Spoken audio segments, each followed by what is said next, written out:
اعوذ باللہ من الشیطان الرجیم، بسم اللہ الرحمن الرحیم۔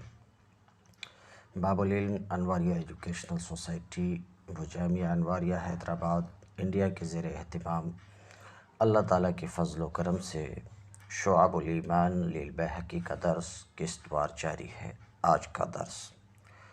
قال البیہقی رحمہ اللہ تعالیٰ حکذا حدثناہ موصولا ورواہ حماد بن زید عن ایوب عن اکرمہ مرسلا وذکر الآیۃ التی قرأها ان اللہ یامر بالعدل والإحسان وروینا من وجہ آخر عن ابن عباس اتم من ذلك حین اجتمع الولید بن المغیرہ ونفر من قریش وقد حضر الموسم لیجتمعوا على رأی واحد فیما یقولون فی محمد صلی اللہ علیہ وسلم لوفود العرب فقالوا۔ امام بیہقی نے فرمایا، ہمیں انہوں نے اسی طرح موصول حدیث بیان فرمائی۔ اس روایت کو حماد بن زید نے ایوب سے اکرمہ سے مرسلاً روایت کیا ہے۔ اس نے وہ آیت بھی ذکر کی جو آپ صلی اللہ علیہ وسلم نے تلاوت کی تھی، اور وہ آیت یہ تھی، ان اللہ یامر بالعدل والاحسان، بے شک اللہ عدل اور انصاف کا حکم دیتا ہے، بے شک اللہ عدل و انصاف کا حکم دیتا، والاحسان اور احسان کا حکم دیتا ہے۔ ہم نے اس کو، حافظ بیہقی کہتے ہیں، ہم نے اس کو ایک دوسرے طریق سے حضرت عبداللہ ابن عباس سے روایت کیا ہے، جو کہ اس سے بھی زیادہ اتم ہے، کہ جب ولید بن مغیرہ اور قریش کا وفد اکٹھے ہوئے تاکہ وہ اس موسم حج میں کسی ایک بات اور کسی ایک رائے پر اتفاق کر سکیں، متفق ہو سکیں، جس کے بعد عرب کے وفود سے محمد صلی اللہ علیہ وسلم کے بارے میں جو کچھ بات چیت کیا کریں گے، ایک متفق علیہ بات ہوگی۔ اس کا پس منظر کچھ اس طریقے سے ہے کہ موسم حج میں بالخصوص نبی کریم صلی اللہ علیہ وسلم عرب کے مختلف علاقوں سے جو لوگ حج کرنے کے لیے آیا کرتے تھے، نبی کریم صلی اللہ علیہ وسلم کی کوشش ہوتی تھی کہ لوگوں سے ملیں، اور نبی کریم صلی اللہ علیہ وسلم لوگوں سے ملتے تھے اور دعوت دیتے تھے اسلام کی۔ یہ چیز ظاہر سی بات ہے کفار قریش کو بالکل پسند نہ تھی کہ نبی کریم صلی اللہ علیہ وسلم لوگوں کو اسلام کی دعوت دیں اور لوگ اسلام قبول کریں۔ یہ بات کسی طریقے سے قریش کے لوگوں کو، کافروں کو پسند نہ تھی۔ اب جب کہ حج کا موسم قریب تھا تو کفار قریش اکٹھا ہوئے کہ سب مل کر کے ایک رائے بنائیں اور سب ایک ہی بات بولیں، تاکہ لوگوں پر اثر ہو کہ جو بات کہی جا رہی ہے محمد صلی اللہ علیہ وسلم کے بارے میں وہ درست ہے۔ تو قد حضر الموسم، حج کا موقع آیا چاہتا ہے تاکہ لوگ ایک رائے لیجتمعوا علی رأی واحد، تاکہ لوگ ایک رائے پر متفق ہوں۔ کس سلسلے میں؟ اس سلسلے میں جو وہ محمد کے بارے میں عرب کے وفود سے کہیں گے۔ فقالوا، تو لوگوں نے اس میٹنگ میں کہا، اس میٹنگ کے شرکاء کفار قریش نے کہا ولید بن مغیرہ سے، اس کی کنیت ابو عبد شمس تھی، اس سے کہا، اے ابو عبد شمس فقل و اقم لنا رایا، اے ابو عبد شمس آپ بولو اور ہمارے لیے ایک رائے قائم کرو کہ ہم سب اس رائے پر قائم رہیں۔ فقال، تو ابو عبد شمس یعنی ولید بن مغیرہ نے کہا، بل انتم فقولوا، بلکہ تم ہی لوگ بولو۔ کہ ان کے بارے میں کیا بولو گے کہ لوگ ان سے دور ہو جائیں؟ بل انتم فقولوا، بلکہ تم ہی لوگ بولو، میں سنوں گا، یہ ولید نے کہا۔ فقالوا، تو شرکائے میٹنگ میں سے لوگوں نے اپنی یہ آرا پیش کی۔ تو کسی نے کہا، نقول، ہم ان کے بارے میں کہیں گے کہ محمد کاہن ہیں۔ فقال، تو ولید بولا، ما ہوا بکاہن، یہ بات نہیں چلے گی کیونکہ وہ کاہن نہیں ہیں۔ لقد رأیت الکہان، میں نے بہت کاہنوں کو دیکھا ہے۔ فما ہوا بزمزمۃ الکاہن و سحرہ، میں نے بہت کاہنوں کو دیکھا ہے، تو محمد کی بات کاہن کی بھن بناہٹ نہیں ہے اور نہ ہی اس کا سحر اور جادو ہے، تو یہ بات نہیں چلے گی، کوئی دوسری بات پیش کرو۔ فقالوا، نقول و مجنون، شرکائے میٹنگ میں سے کسی نے یہ رائے دی کہ ہم کہیں گے جنون طاری ہو گیا ہے، دیوانہ ہو گیا ہے۔ فقال، تو ولید بولا، ما ہوا بمجنون، وہ دیوانہ نہیں ہے، ہم نے جنون کو دیکھا ہے اور ہم جانتے ہیں کہ جنون کیا ہے، نہ اس کے گلا میں گھٹن ہے اور نہ ہی اس کے دل میں خلجان ہے اور نہ ہی اس کے دماغ میں کوئی شیطانی وسوسہ ہے، تو یہ بات تو چلنے سے رہی، اور کچھ کہو، ایسا ولید نے کہا۔ فقالوا، نقول شاعر، تو شرکائے میٹنگ نے کہا، یعنی شرکائے میٹنگ میں سے کسی نے کہا، نقول شاعر،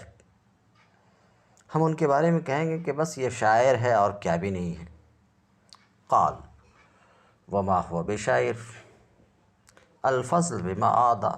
بما يشهد به الأعداء۔ قال ما هو بشاعر، ولید نے کہا وہ شاعر نہیں ہے۔ وَلَقَدْ عَرَفْنَا الشِّعْرَ بِرَجْزِهِ وَحَجْزِهِ وَقَرِيزِهِ وَمَقْبُوزِهِ وَمَبْسُوطِهِ، ولید نے کہا وہ شاعر نہیں ہے، ہم شعر کو پہچانتے ہیں، اس کے رجز، حجز، قطع، قبض، بسط، شعر کی ساری قسموں سے ہم واقف ہیں۔ فما ہوا بالشعر، تو محمد جس کلام کو پیش کرتے ہیں، محمد جو بات کہتے ہیں وہ شعر نہیں ہے، تو یہ بات بھی چلنے سے رہی، اور کچھ بولو۔ قالو، تو میٹنگ کے شرکاء میں سے کسی نے کہا، فنقول ہوا ساحر، لوگوں کو ہم بتائیں گے کہ وہ جادوگر ہے۔ قال فما ہوا بساحر، ولید نے اس کو بھی قطع کیا، اس رائے کو بھی کاٹا، بولا وہ جادوگر نہیں ہے۔ لقد رأینا السحار وسحرہم، ہم نے جادوگروں کو بھی دیکھا ہے اور ان کے جادو کو بھی دیکھا ہے۔ فما ہوا بنفسہ ولا عقدہ، تو محمد کی بات نہ جھاڑ پھونک ہے اور نہ گانٹھ اور گرہ ہے، ان کی بات کو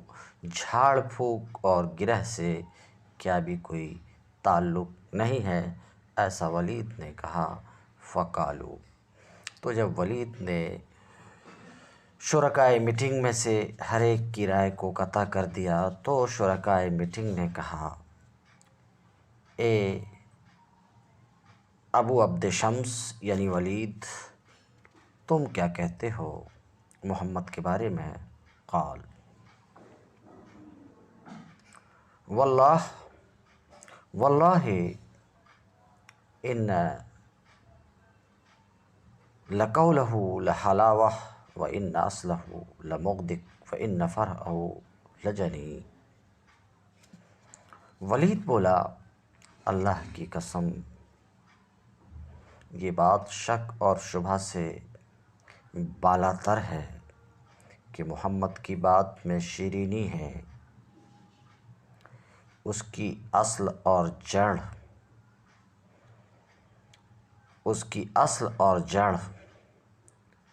شیریں کنواں ہے، شیریں چشمہ ہے،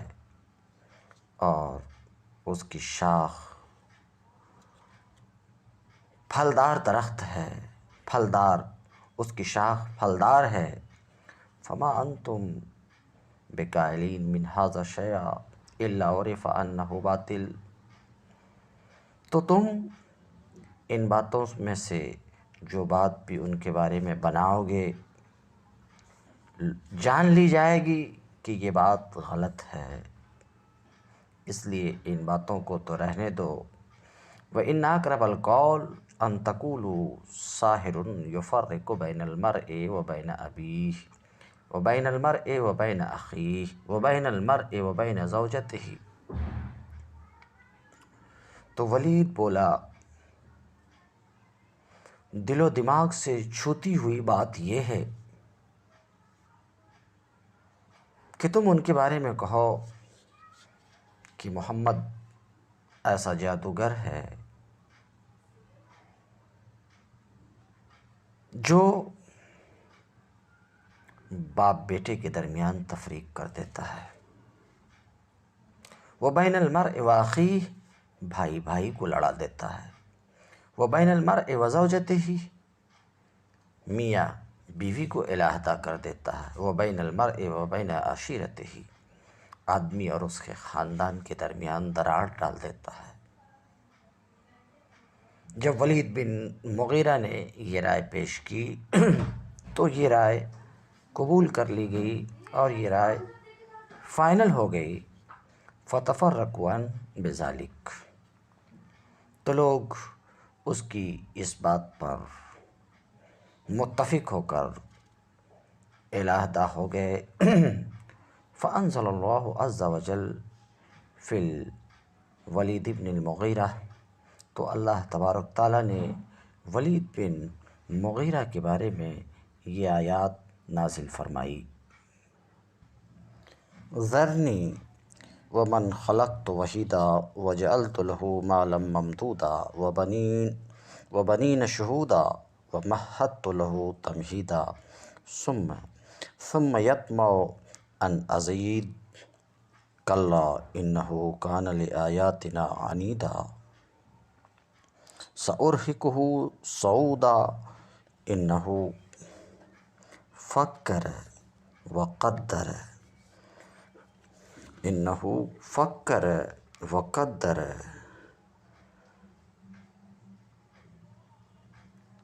فقیل کیف قدر ثم انہ فکر وقدر فقتل کیف قدر ثم قتل کیف قدر ثم نظر ثم عبس وبصر ثم ادبر واستکبر فقال ان ھذا الا سحر یؤثر ان ھذا الا قول البشر سأصلیہ سقر۔ اللہ رب العزت فرماتا ہے چھوڑ دیجیے مجھے اور اس کو جس کو میں نے پیدا کیا تنہا، اور بنایا میں نے اس کے لیے بہت سارا مال اور ہر وقت حاضر رہنے والے بیٹے، اور تیار کر دیا میں نے اس کے لیے ہر طرح کا سامان، پھر وہ یہ طمع کرتا ہے کہ میں اور زیادہ اس کو دوں، کلا ہرگز نہیں، بلا شبہ وہ ہماری آیات کا سخت مخالف ہے۔ ان قریب چڑھاؤں گا میں اس کو اونچی گھاٹی پر، بلا شبہ اس نے سوچا اور اندازہ لگایا، پھر اسے خدا کی مار اس نے کیسا اندازہ لگایا، پھر اس نے نگاہ کی، پھر اس نے تیوری چڑھائی اور پورا منہ بنایا، اور پھر پیٹھ پھیری اور تکبر کیا، پھر کہنے لگا یہ قرآن تو کچھ نہیں ہے مگر جادو، یہ بس جادو ہے، یہ قرآن بس جادو ہے جو نقل کیا جاتا ہے، یہ اور کچھ نہیں ہے مگر بندے کا قول ہے، ان قریب میں اسے آتش دوزخ میں ڈالوں گا۔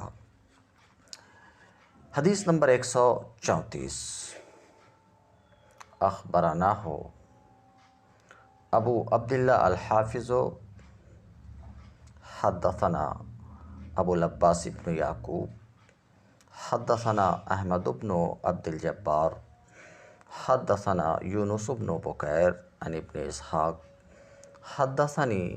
محمد بن ابی محمد عن سعید بن جبیر او اکرمہ عن ابن عباس رضی اللہ عنہما ان الولید بن المغیرہ اجتمع ونفر من قریش فذکرہ وقد ذکرناہ فی کتاب دلائل النبوہ فی الجزء الثامن منہ مع سائر ما ورد عن النضر بن الحارث وعتبۃ بن ربیعہ وغیرہما فیما قالوا عند سماع القرآن واعترفوا به من انہم لم یسمعوا مثلہ۔ ہمیں اسی کی خبر دی ہے ابو عبداللہ حافظ نے، انہوں نے کہا ہمیں حدیث بیان کی ہے ابو العباس محمد بن یعقوب نے، انہوں نے کہا ہمیں حدیث بتائی ہے احمد بن عبد الجبار نے، انہوں نے کہا ہمیں حدیث بیان کی ہے یونس بن بکیر نے ابن اسحاق سے، انہوں نے مجھے حدیث بیان کی ہے محمد بن ابی محمد سے، سعید بن جبیر سے یا اکرمہ سے، انہوں نے ابن عباس رضی اللہ عنہما سے کہ ولید بن مغیرہ اور قریش کا ایک وفد اکٹھے ہوئے، پھر آگے انہوں نے مذکورہ عبارت ذکر کی جسے ابھی آپ نے سماعت کی۔ حافظ ابو بکر بیہقی کہتے ہیں ہم نے اپنی کتاب دلائل النبوہ کی 8ویں جلد میں مذکورہ روایت کو ذکر کیا ہے اور دیگر ان تمام روایات کو بھی ذکر کیا ہے جو نضر بن حارث سے، عتبہ بن ربیعہ وغیرہ سے وارد ہوئی ہیں، اور یہ حقیر عرض کرتا ہے اس سے پہلے والے درس میں ان روایتوں کو ذکر کر چکا ہوں۔ بہرحال حافظ ابو بکر کہتے ہیں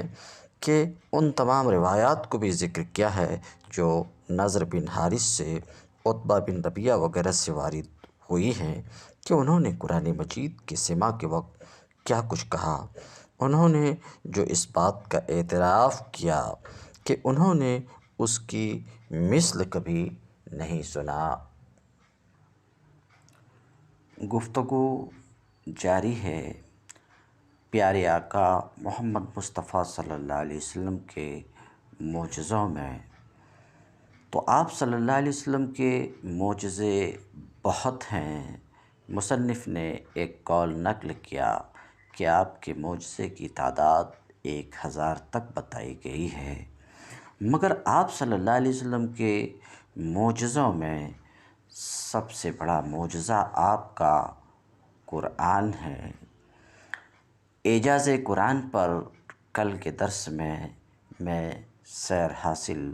گفتگو کر چکا ہوں۔ تو آپ صلی اللہ علیہ وسلم کا سب سے بڑا معجزہ قرآن ہے۔ اب سوال یہ ہے کہ قرآن معجزہ کس طرح ہے، قرآن کا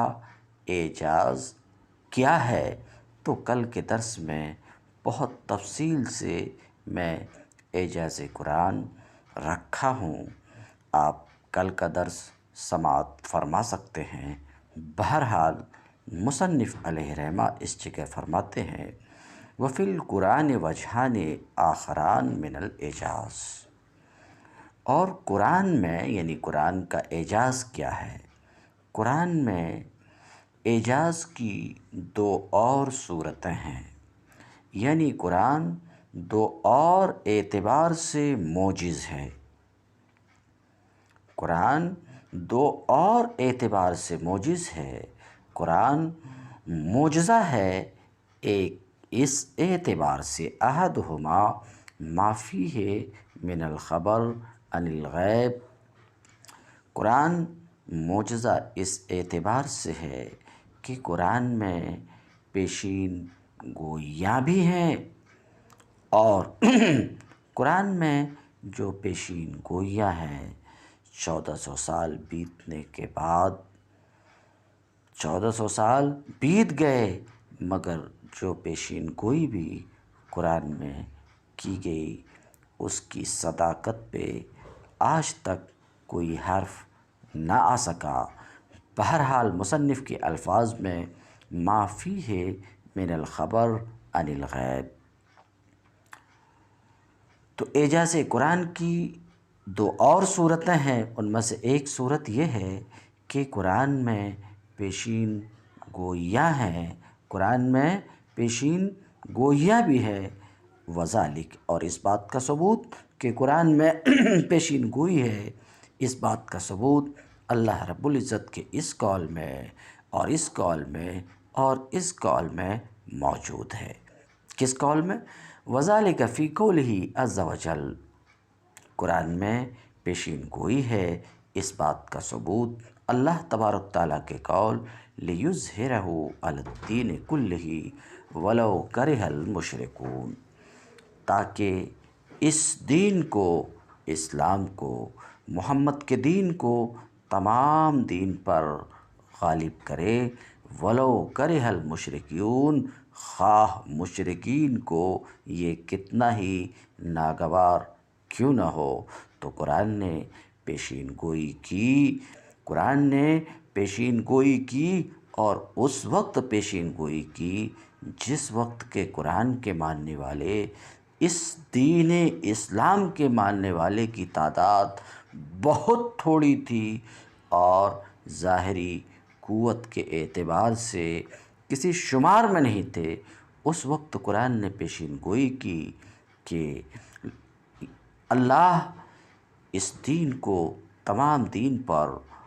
غالب کرے گا، لیظہرہ علی الدین کلہ،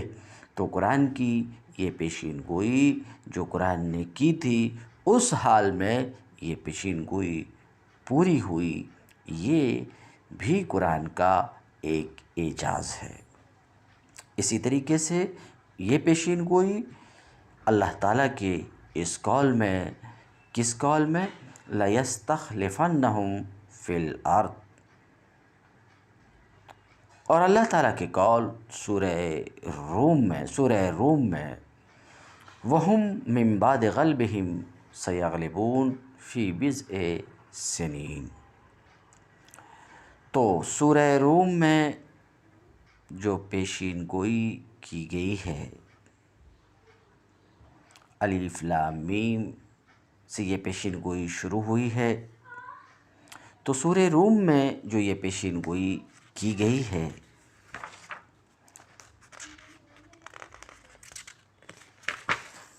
الف لام میم غلبت الروم فی ادنی الارض وهم من بعد غلبهم سیغلبون فی بضع سنین، الف لام میم، رومی قریب کی سرزمین میں مغلوب ہو گئے ہیں، اور اپنی اسی مغلوبیت کے بعد چند سال کے اندر وہ غالب ہو جائیں گے، چند سال کے اندر غالب ہو جائیں گے۔ تو جو پیشین گوئی قرآن نے اس آیت میں کی ہے، آپ نظر کیجئے کہ یہ پیشین گوئی جو اس سورہ کے شروع سے ہی یہ پیشین گوئی شروع ہوتی ہے، وہ قرآن مجید کے یہ پیشین گوئی قرآن مجید کے کلام الہی ہونے اور محمد صلی اللہ علیہ وسلم کے رسول برحق ہونے کی نمایاں ترین شہادتوں میں سے ایک ہے۔ اسے سمجھنے کے لیے ضروری ہے کہ ان تاریخی واقعات پر ایک تفصیلی نگاہ ڈالی جائے جو ان آیات سے تعلق رکھتے ہیں، جس کی طرف مصنف نے اشارہ کیا ہے، لَيَسْتَخْلِفَنَّهُمْ فِي الْأَرْضِ سے آخر تک۔ نبی کریم صلی اللہ علیہ وسلم کی نبوت کے اظہار سے 8 سال پہلے کا واقعہ ہے کہ قیصر روم مارس کے خلاف بغاوت ہوئی اور ایک شخص فوکاس تخت سلطنت پر قابض ہو گیا۔ اس شخص نے پہلے تو قیصر کی آنکھوں کے سامنے اس کے 5 بیٹوں کا قتل کرایا، پھر خود قیصر کو قتل کرا کے باپ بیٹوں کے سر قسطنطنیہ میں برسر عام لٹکوا دیے۔ اس کے چند روز بعد اس کی بیوی اور 3 لڑکیوں کو بھی مروا ڈالا۔ اس واقعہ سے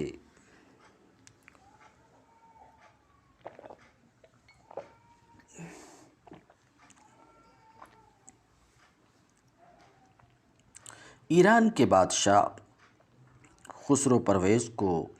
روم پر حملہ آور ہونے کے لیے بہترین اخلاقی بہانہ مل گیا۔ قیصر ماریس اس کا محسن تھا، اسی کی مدد سے پرویز کو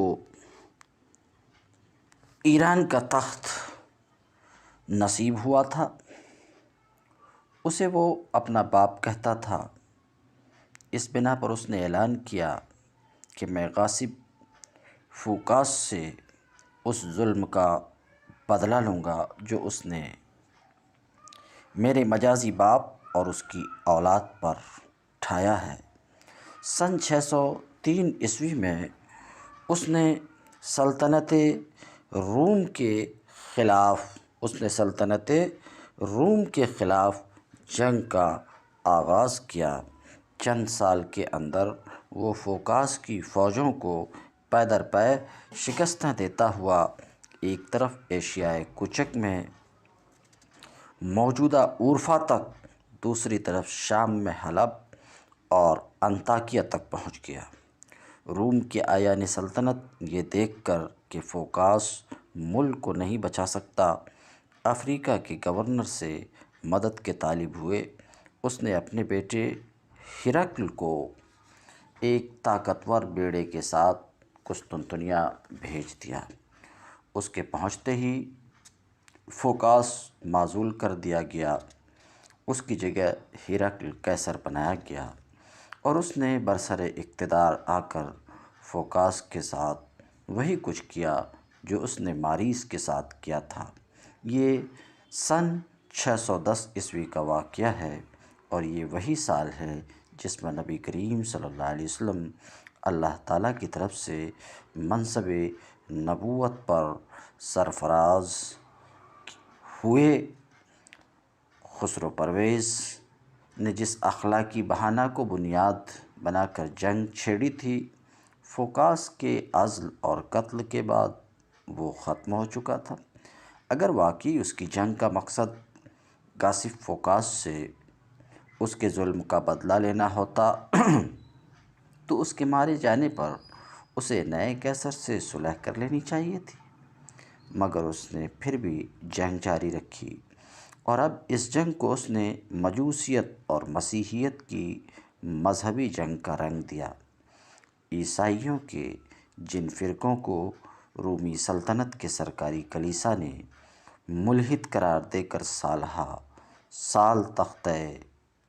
ستم بنا رکھا تھا، یعنی نستوری اور یعقوبی وغیرہ، ان کی ساری ہمدردیاں بھی مجوسی حملہ آوروں کے ساتھ ہو گئیں اور یہودیوں نے بھی مجوسیوں کا ساتھ دیا، یہاں تک کہ خسرو پرویز کی فوج میں بھرتی ہونے والے یہودیوں کی تعداد 26,000 تک پہنچ گئی۔ ہرقل آ کر اس سیلاب کو روک نہ سکا۔ تخت نشین ہوتے ہی پہلی اطلاع جو اسے مشرق سے ملی وہ انطاکیہ پر ایرانی قبضے کی تھی۔ اس کے بعد 613 میں دمشق فتح ہوا، پھر 614 میں بیت المقدس پر قبضہ کر کے ایرانیوں نے مسیحی دنیا پر قیامت ڈھا دی۔ 90,000 عیسائی اس شہر میں قتل کیے گئے۔ ان کا سب سے زیادہ مقدس کلیسا کنیسۃ القیامہ برباد کر دیا گیا۔ اصل صلیب، جس کے متعلق عیسائیوں کا عقیدہ تھا کہ اسی پر مسیح نے جان دی تھی، مجوسیوں نے چھین کر مدائن پہنچا دی۔ لاٹ پادری زکریا کو بھی وہ پکڑ لے گئے اور شہر کے تمام بڑے بڑے گرجوں کو انہوں نے مسمار کر دیا۔ اس فتح کا نشہ جس بری طرح خسرو پرویز پر چڑھا تھا، اس کا اندازہ اس خط سے ہوتا ہے جو اس نے بیت المقدس سے ہرقل کو لکھا تھا۔ اس میں وہ کہتا ہے، سب خداؤں سے بڑے خدا، تمام روئے زمین کے مالک خسرو کی طرف سے، اس کے کمینے اور بے شعور بندے ہرقل کے نام۔ تو کہتا ہے کہ تجھے اپنے رب پر بھروسہ، کیوں نہ تیرے رب نے یروشلم کو میرے ہاتھ سے بچا لیا۔ اس فتح کے بعد 1 سال کے اندر ایرانی فوجیں اردن، فلسطین اور جزیرہ نمائے سینا کے پورے علاقے پر قابض ہو کر حدود مصر تک پہنچ گئی۔ یہ وہ زمانہ تھا جب مکہ معظمہ میں ایک اور اس سے بدرجہ زیادہ تاریخی اہمیت رکھنے والی جنگ برپا تھی۔ یہاں توحید کے علم بردار محمد مصطفیٰ صلی اللہ علیہ وسلم کی قیادت میں اور شرک کے پیروکار سرداران قریش کی رہنمائی میں ایک دوسرے سے برسر جنگ تھے، اور نوبت یہاں تک پہنچ گئی تھی کہ سن 615 عیسوی میں مسلمانوں کی ایک بڑی تعداد کو اپنا گھر بار چھوڑ کر حبش کی عیسائی سلطنت میں، جو روم کی حلیف تھی، پناہ لینی پڑی۔ اس وقت سلطنت روم پر ایران کے غلبے کا چرچا ہر زبان پر تھا۔ مکے کے مشرکین اس پر خوشیاں منا رہے تھے اور مسلمانوں سے کہتے تھے، دیکھو، ایران کے آتش پرست فتح پا رہے ہیں، اور وہی وہ رسالت کے ماننے والے عیسائی شکست پر شکست کھاتے چلے جا رہے ہیں۔ اسی طرح ہم عرب کے بت پرست بھی تمہیں اور تمہارے دین کو مٹا کر رکھ دیں گے۔ ان حالات میں قرآن مجید کی یہ سورہ روم نازل ہوئی، اور اس میں یہ پیشین گوئی کی گئی کہ قریب کی سرزمین میں رومی مغلوب ہوں گے، مگر اس مغلوبیت کے بعد چند سال کے اندر ہی وہ غالب آ جائیں گے، اور وہ دن وہ ہوگا جب کہ اللہ کی دی ہوئی فتح سے اہل ایمان خوش ہو رہے ہوں گے۔ اس میں ایک کے بجائے 2 پیشین گوئیاں تھیں، ایک یہ کہ رومیوں کو غلبہ نصیب ہوگا، دوسری یہ کہ مسلمانوں کو بھی اسی زمانے میں فتح حاصل ہوگی۔ بظاہر دور دور تک کہیں اس کے آثار موجود نہ تھے کہ ان میں سے کوئی ایک پیشین گوئی بھی چند سال کے اندر پوری ہو جائے گی۔ ایک طرف مٹھی بھر مسلمان تھے جو مکے میں مارے اور کھدیڑے جا رہے تھے، اور اس پیشین گوئی کے بعد بھی 8 سال تک ان کے لیے غلبہ و فتح کا کوئی امکان کسی کو نظر نہ آتا تھا۔ دوسری طرف روم کی مغلوبیت روز بروز بڑھتی چلی گئی۔ سن 619 عیسوی تک پورا مصر ایران کے قبضے میں چلا گیا اور مجوسی فوجوں نے طرابلس کے قریب پہنچ کر اپنے جھنڈے گاڑ دیے۔ ایشیائے کوچک میں ایرانی فوجیں رومیوں کو مارتی دباتی باسفورس کے کنارے تک پہنچ گئی اور 617 میں انہوں نے عین قسطنطنیہ کے سامنے خلقدون پر قبضہ کر لیا۔ قیصر نے خسرو کے پاس ایلچی بھیج کر نہایت عاجزی کے ساتھ درخواست کی کہ میں ہر قیمت پر صلح کرنے کے لیے تیار ہوں، مگر اس نے جواب دیا کہ اب میں قیصر کو اس وقت تک امان نہ دوں گا جب تک وہ پابہ زنجیر میرے سامنے حاضر نہ ہو اور اپنے خدائے مصلوب کو چھوڑ کر خداوند آتش کی بندگی نہ اختیار کرے۔ آخر کار قیصر اس حد تک شکست خوردہ ہو گیا کہ اس نے قسطنطنیہ چھوڑ کر قرطاجنہ منتقل ہو جانے کا ارادہ کر لیا۔ غرض انگریز مورخ گبن کے بقول قرآن مجید کی اس پیشین گوئی کے بعد بھی 7-8 برس تک حالات ایسے تھے کہ کوئی شخص یہ تصور تک نہ کر سکتا تھا کہ رومی سلطنت ایران پر غالب آ جائے گی، بلکہ غلبہ تو درکنار، اس وقت تو کسی کو یہ امید بھی نہ تھی کہ اب یہ سلطنت زندہ رہ جائے گی۔ قرآن کی یہ آیات جب نازل ہوئیں تو کفار مکہ نے ان کا خوب مذاق اڑایا اور ابی بن خلف نے حضرت ابوبکر صدیق رضی اللہ تعالی عنہ سے شرط باندھی کہ اگر 3 سال کے اندر رومی غالب آ گئے تو 10 اونٹ میں دوں گا، ورنہ 10 اونٹ تم کو دینے ہوں گے۔ نبی کریم صلی اللہ علیہ وسلم کو اس شرط کا علم ہوا تو آپ نے ابوبکر صدیق سے فرمایا کہ قرآن میں فی بضع سنین کے الفاظ آئے ہیں اور عربی زبان میں لفظ بضع 10 سے کم پر بولا جاتا ہے، اس لیے 10 سال کے اندر کی شرط کرو اور اونٹوں کی تعداد بڑھا کر 100 کر دو۔ چنانچہ حضرت ابوبکر نے ابی سے پھر بات کی اور نئے سرے سے یہ شرط طے ہوئی کہ 10 سال کے اندر فریقین میں سے جس کی بات غلط ثابت ہوگی وہ 100 اونٹ دے گا۔ سن 622 عیسوی میں ادھر نبی کریم صلی اللہ علیہ وسلم ہجرت کر کے مدینہ طیبہ تشریف لے گئے اور ادھر قیصر ہرقل خاموشی کے ساتھ قسطنطنیہ سے بحر اسود کے راستے طرابزون کی طرف روانہ ہوا، جہاں اس نے ایران پر پشت کی طرف سے حملہ کرنے کی تیاری کی۔ اس جوابی حملے کی تیاری کے لیے قیصر نے کلیسا سے روپیہ مانگا اور مسیحی کلیسا کے اسقف اعظم سرجیس نے مسیحیت کو مجوسیت سے بچانے کے لیے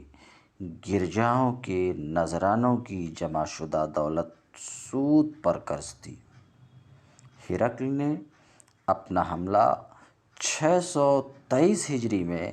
آرمینیا سے شروع کیا اور دوسرے سال 622 عیسوی میں اس نے آذربائیجان میں گھس کر زرتشت کے مقام پیدائش آرمینیا کو تباہ کر دیا اور ایرانیوں کے سب سے بڑے آتش کدہ کی اینٹ سے اینٹ بجا دی۔ اللہ کی قدرت کا کرشمہ دیکھیے کہ یہی وہ سال تھا جس میں مسلمانوں کو بدر کے مقام پر پہلی مرتبہ مشرکین کے مقابلے میں فیصلہ کن فتح نصیب ہوئی۔ اس طرح وہ دونوں پیشین گوئیاں جو سورہ روم میں کی گئی تھیں 10 سال کی مدت ختم ہونے سے پہلے بیک وقت پوری ہوئیں۔ پھر روم کی فوجیں ایرانیوں کو مسلسل دباتی چلی گئی۔ نینوا کی فیصلہ کن لڑائی سن 627 عیسوی میں انہوں نے سلطنت ایران کی کمر توڑ دی۔ اس کے بعد شاہ نے ایران کی قیامگاہ دستگرد کو تباہ کر دیا گیا اور آگے بڑھ کر ہرقل کے لشکر عین تیسفون کے سامنے پہنچ گئے جو اس وقت ایران کا دارالسلطنت تھا۔ 628 ہجری میں خسرو پرویز کے خلاف گھر میں بغاوت رونما ہوئی۔ وہ قید کیا گیا۔ اس کی آنکھوں کے سامنے اس کے 18 بیٹے قتل کر دیے گئے اور چند روز بعد وہ خود قید کی سختیوں سے ہلاک ہو گیا۔ یہی سال تھا جس میں صلح حدیبیہ واقع ہوئی، جسے قرآن فتح عظیم کے نام سے تعبیر کرتا ہے۔ یہی سال تھا جس میں خسرو کے بیٹے قباد ثانی نے تمام رومی مقبوضات سے دستبردار ہو کر اور اصلی صلیب واپس کر کے روم سے صلح کر لی۔ 629 عیسوی میں قیصر مقدس صلیب کو اس کی جگہ رکھنے کے لیے خود بیت المقدس گیا، اور اسی سال نبی کریم صلی اللہ علیہ وسلم عمرۃ القضاء ادا کرنے کے لیے ہجرت کے بعد پہلی مرتبہ مکہ معظمہ میں داخل ہوئے۔ اس کے بعد کسی کے لیے بھی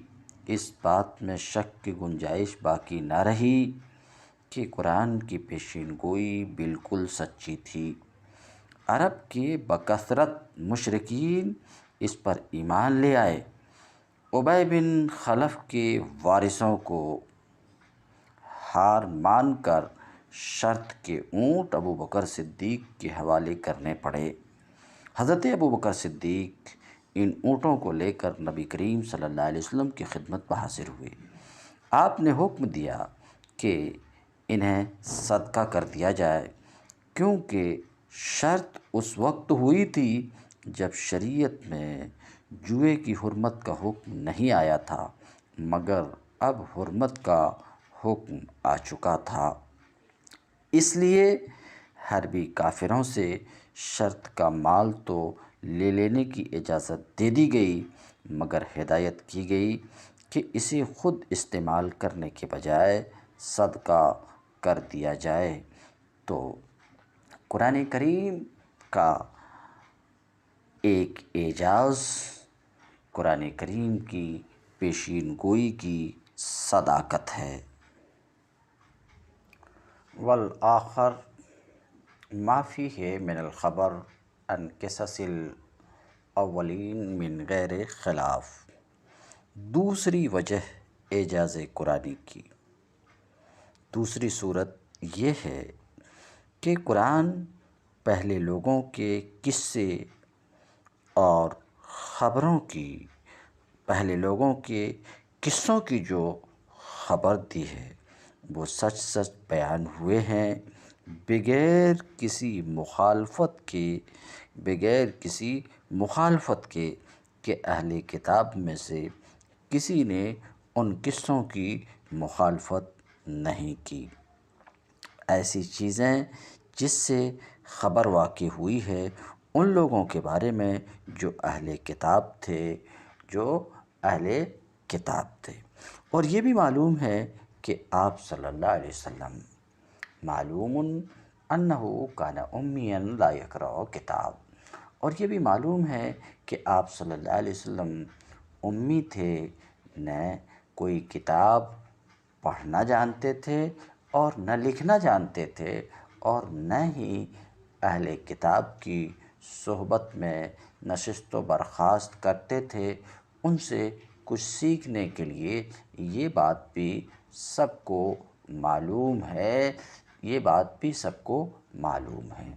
وَحِينَ زَعَمَ بَعْضُهُمْ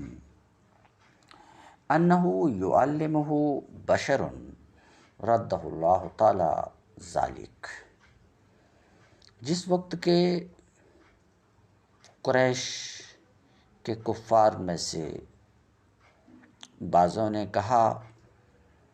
انہو یعلمہ بشر، کہ محمد صلی اللہ علیہ وسلم کو ایک بشر سکھاتا ہے قرآن،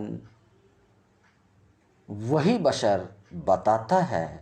ردہ اللہ تعالی ذالک، تو اللہ تعالیٰ نے کہنے والے کے اس قول کی تردید فرماتے ہوئے فرمایا لسان الذی یلحدون الیہ اعجمی وہذا لسان عربی مبین۔ اللہ رب العزت نے اس کی تردید فرمایا ہے کہ لسان الذی یلحدون الیہ اعجمی، اس انسان کی زبان جس کی طرف منسوب کرتے ہیں اس قرآن کو اعجمی ہے، اور یہ قرآن خالص عربی زبان ہے۔ اہل مکہ کے اعتراض کا جواب۔ حدیث نمبر 135۔ اخبرنا ابو عبداللہ الحافظ فی التفسیر، اخبرنا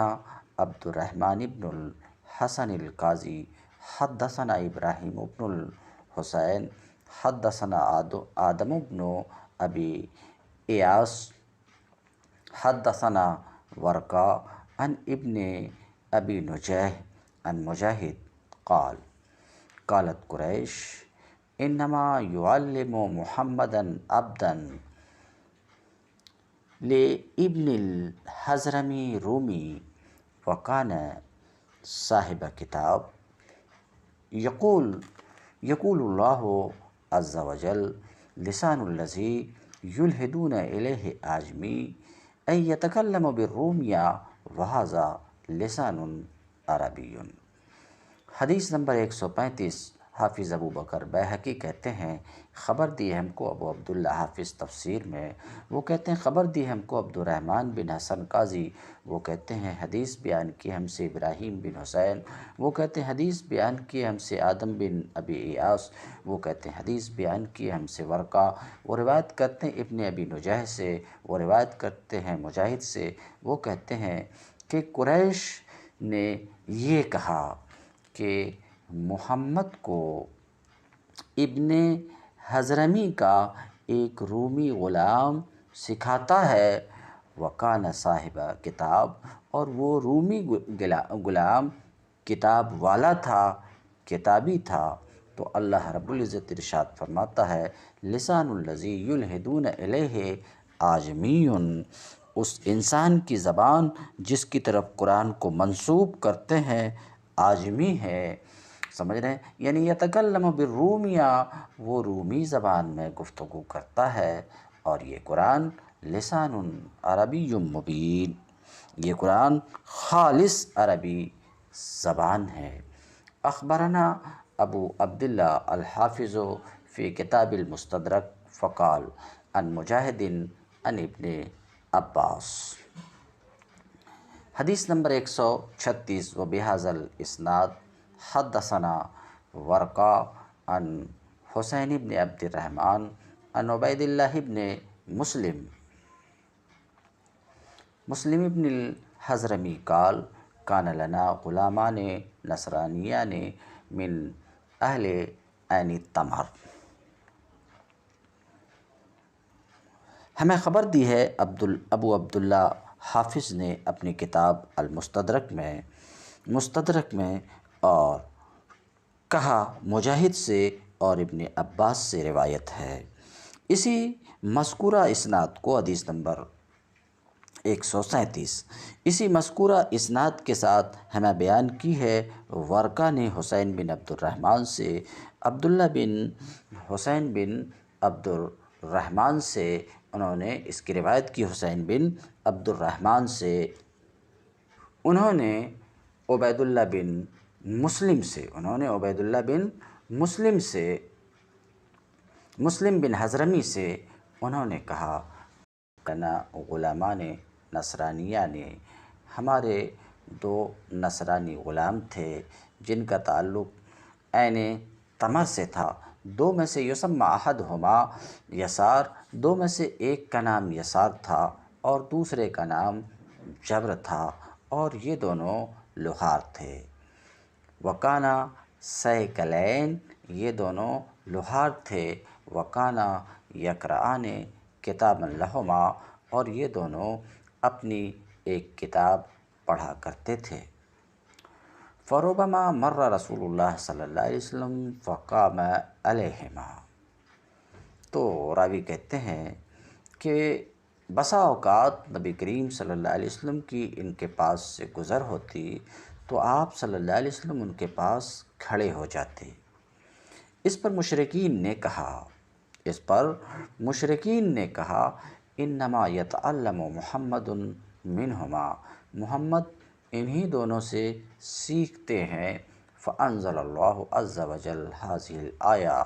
تو اللہ تبارک و تعالیٰ نے یہ آیت نازل فرمائی جسے ابھی آپ نے سماعت فرمائی۔ وزعم الکلبی فیما روا عن ابی صالح عن ابن عباس رضی اللہ عنہما انہما کانا اسلما فکان رسول اللہ صلی اللہ علیہ وسلم یاتیہما فیحدثہما ویعلمہما وکانا یقرآن کتابیہما بالعبرانیہ۔ کلبی کا گمان ہے کہ اس روایت کے مطابق جو ابو صالح سے ابن عباس سے مروی ہے کہ وہ دونوں عیسائی لڑکے مسلمان ہو گئے تھے، حضور صلی اللہ علیہ وسلم ان کے پاس تشریف لاتے، ان کو سکھاتے اور ان سے باتیں بھی کرتے۔ وہ دونوں اپنی کتاب کو عبرانی زبان میں پڑھتے تھے۔ قال البیہقی رحمہ اللہ ومن تعلق بمثل ھذا ضعیف لم یسکت عن شیء۔ امام بیہقی رحمۃ اللہ علیہ نے فرمایا جو شخص اس مذکورہ کمزور کہانی کے پیچھے پڑا وہ کسی بات سے خاموش نہیں رہ سکتا، وہ اسی طرح کی تہمت آپ کو لگاتا رہے گا۔ یہ بات دلیل ہے اس کی کہ اگر وہ لوگ کسی ایسی چیز کی آپ صلی اللہ علیہ وسلم کو تہمت لگائیں جس کی ہم نفی کر چکے ہوں تو بھی اس کو ذکر کرتے رہیں گے اور اس اتہام سے خاموش نہیں ہوں گے۔ وبسط الحلیمی رحمہ اللہ تعالی فی الاشارہ الی ما فی کتاب اللہ تعالی من انواع العلوم وما فی ذلک من الاعجاز۔ حافظ ابو بکر بیہقی کہتے ہیں کہ شیخ حلیمی نے تفصیلی کلام کیا ہے اس اشارے کے بارے میں جو علوم کے انواع و اقسام کے بارے میں کتاب اللہ میں ہیں، اور اس بارے میں اسی میں جو اعجاز ہے۔ پھر نبی کریم صلی اللہ علیہ وسلم کے لیے قرآن مجید کے علاوہ جو آیات باہرہ ہیں اس سے بھی انہوں نے قرآن کے اعجاز کو ظاہر کیا ہے۔ مثلاً آپ کے لیے درخت کا آپ کا کہنا مان کر چلے آنا جب آپ نے اس کو بلایا تھا ایک میدان میں، زہر آلودہ بکری کا دست، اس کا آپ کے ساتھ کلام کرنا یہ بھی ایک اعجاز ہے، وتکلم الذراع المسموم ایاہ وازدیاد الطعام لاجلہ، آپ کے لیے کھانے کا بڑھ جانا اور لوگوں کی بڑی تعداد کو کافی ہو جانا، آپ کے ہاتھ کی انگلیوں سے بڑے ٹب میں پانی کا بہنا، یہاں تک کہ اس سے لوگوں کی کثیر تعداد نے وضو کر لیا، کھجور کے خشک تنے کا بول پڑنا اور رو پڑنا، آپ کا بہت سی غیب کی خبروں کی خبر دینا اور ان کا سچا ہو جانا، علاوہ اس کے جو معجزات مذکور اور مدون ہیں، کسی ایک بات میں بھی کفایت ہے، یعنی ان باتوں میں سے کوئی بات بھی یقین کرنے کے لیے کافی ہے۔ علاوہ ازیں جب اللہ تبارک تعالیٰ نے آپ کے لیے دو امر جمع فرمایا، ایک آپ کی جنات اور انسانوں کی طرف بعثت عامہ، دوسری آپ کے ساتھ نبوت و رسالت کے سلسلے کو ختم کر دینا، تو یہ واضح طور پر آپ کے لیے حجج واضحہ میں سے ہے، حتیٰ کہ اگر ایک چیز کسی فریق سے رہ جائے تو دوسری ان کو ضرور پہنچ جائے گی، ایک چیز فائدہ نہ دے اس کی تو دوسری فائدہ دے گی گردش زمانہ سے، اگر ایک چیز مٹ گئی تو دوسری باقی رہے گی، ہر حال میں اللہ تعالیٰ کے لیے حجت بالغہ ہے۔ اس کا شکر اس کی حفاظت پر، شفقت پر، اپنی مخلوق کے لیے خاص طور پر ایسا جس کا مستحق ہے، خاص طور پر ایسا جس کا مستحق ہے۔ شیخ حلیمی رحمۃ اللہ علیہ نے کاہنوں اور بات چرانے والوں کے بارے میں کئی فصل ذکر کیے ہیں۔ حافظ ابوبکر بیہقی کہتے ہیں، ہم نے اپنی کتاب دلائل النبوہ میں ذکر کیا ہے ان اخبار کو جو اس بارے میں وارد ہوئے ہیں، جو کاہنوں اور جنوں کے بارے میں پائے گئے ہیں، ہمارے نبی کریم کی تصدیق کی بابت اور ان کے اشارہ کی بابت، ان کے انسانی دوستوں کے بارے میں، آپ کے ساتھ ایمان کے بارے میں، مومن جنوں کے لیے درست نہیں ہے کہ وہ اپنے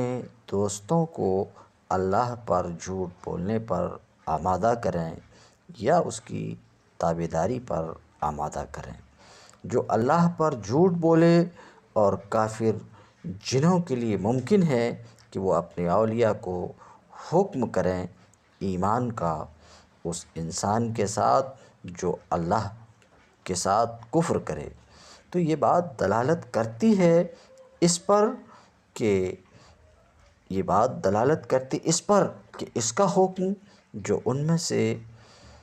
میں سے اللہ رسول پر ایمان لایا، سو وہ معرفت کی وجہ سے ہے جو اس کے لیے واقع ہو چکی ہے، بسبب اس کے تصدیق کرنے کے اس شخص کی جو اللہ رسول پر ایمان لا چکا انسانوں میں سے۔ اخبرنا علی بن احمد بن عبدان اخبرنا احمد بن عبید الصفار حدثنا عبید بن شریک حدثنا یحییٰ هو ابن بکیر حدثنا اللیث عن عقیل عن ابن شہاب انہ قال قال سعید بن المسیب ان ابا ہریرۃ رضی اللہ عنہ قال سمعت رسول اللہ صلی اللہ علیہ وسلم یقول بعثت بجوامع الکلم ونصرت بالرعب وبینما انا نائم اتیت بمفاتیح خزائن الارض فوضعت فی یدی۔ ہمیں خبر دی ہے علی بن احمد بن عبدان نے کہ خبر دی ہے احمد بن عبید صفار نے، کہ ہمیں حدیث بیان کی ہے عبید بن شریک نے، کہ ہمیں حدیث بیان کی ہے یحییٰ نے، وہ ابن بکیر ہیں۔ انہوں نے کہا ہمیں حدیث بیان کی ہے لیث نے عقیل سے، وہ راوی ہیں ابن شہاب سے، کہ انہوں نے کہا سعید بن مسیب نے فرمایا کہ ابو ہریرہ رضی اللہ تعالیٰ عنہ نے کہا میں نے رسول اللہ صلی اللہ علیہ وسلم سے سنا، آپ صلی اللہ علیہ وسلم فرماتے تھے بعثت بجوامع الکلم، میں جامع ترین کلمات کے ساتھ بھیجا گیا ہوں، اور میں روب و ہیبت کے ساتھ امداد کیا گیا ہوں، اور یکایک میں زمین کے خزانوں کی چابی دیا گیا ہوں، بس وہ میرے ہاتھ میں رکھ دی گئی۔ ابو ہریرہ رضی اللہ تعالیٰ عنہ نے فرمایا رسول اللہ صلی اللہ علیہ وسلم دنیا سے تشریف لے گئے اور تم اسے حاصل کر رہے ہو۔ ابن شہاب نے کہا مجھے یہ بات پہنچی ہے کہ جوامع الکلم یہ ہیں کہ اللہ تعالیٰ نے آپ کے لیے امور کثیرہ جمع کر دیا ہے اور جمع فرما رہا ہے، جو آپ سے پہلے کتابوں میں لکھے جاتے تھے، ایک امر میں اور دو امروں میں یا اس کی مثل۔ اس کو بخاری نے اپنی صحیح میں ابن بکیر سے روایت کیا ہے۔ وَأَخْرَجَهُ مُسْلِمٌ مِّنْ حَدِيثِ یونس عن ابن شہاب، اور امام مسلم نے بھی اس کی تخریج کی ہے یونس کی حدیث سے جو ابن شہاب سے راوی ہیں۔